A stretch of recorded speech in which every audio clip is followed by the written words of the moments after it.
Mesmo que tenham passado aí os 5 anos? Exatamente, pode cobrar pelos meios legais, só não pode haver nova inscrição no cadastro de inadimplentes.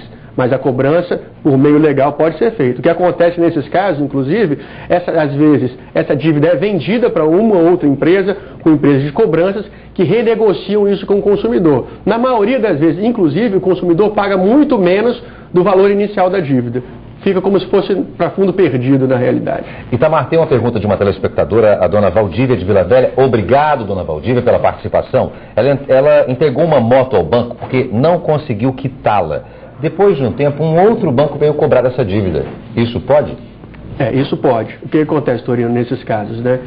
Quando a pessoa, por isso que a gente fala que o consumidor tem que ter muito cautela ao fazer um financiamento, a estar comprando um produto.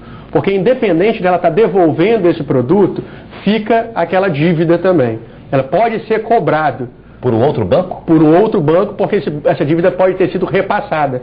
Às vezes, a loja que ela comprou foi feito um financiamento. Esse financiamento foi feito por uma terceira pessoa jurídica. Mesmo a pessoa devolvendo o bem, né? Mesmo devolvendo o objeto. Porque nesse caso o que vai fazer? Vai fazer um acordo de contas. Vai verificar o valor da moto em questão e o que ela deve.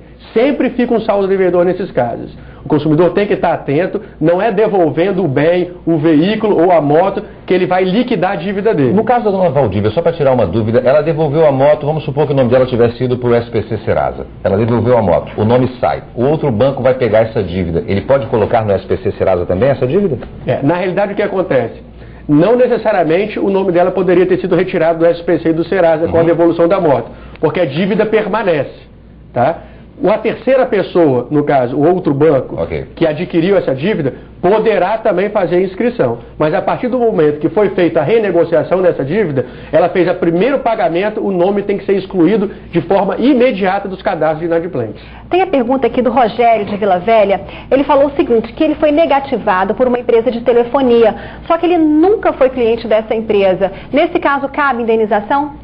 Ingrid, cabe sim indenização, isso é muito comum. No PROCON nós observamos vários casos de consumidores que não receberam a comunicação prévia, é obrigatória a comunicação prévia, de forma clara, o consumidor tem que saber qual a dívida que está sendo inscrita, o valor, prestação, tudo certo para que ele possa correr atrás dos seus direitos. Não pode haver inscrição nos cadastros de inadimplentes sem a comunicação prévia. É passível de indenização por danos patrimoniais e danos morais em virtude dessa inscrição indevida. Para a gente encerrar, uma última pergunta. O José, do bairro Consolação, ele tem uma dívida com uma loja de departamento, os juros só vão aumentando, ele não consegue negociar com essa loja em função dos juros que só vão aumentando. Como é que ele deve fazer? Qual é o caminho para o José? O caminho que eu indico ao seu José é o seguinte: procure um órgão em defesa do consumidor, o PROCON do seu município ou o PROCON estadual, porque provavelmente pode estar sendo extorquido através de juros abusivos.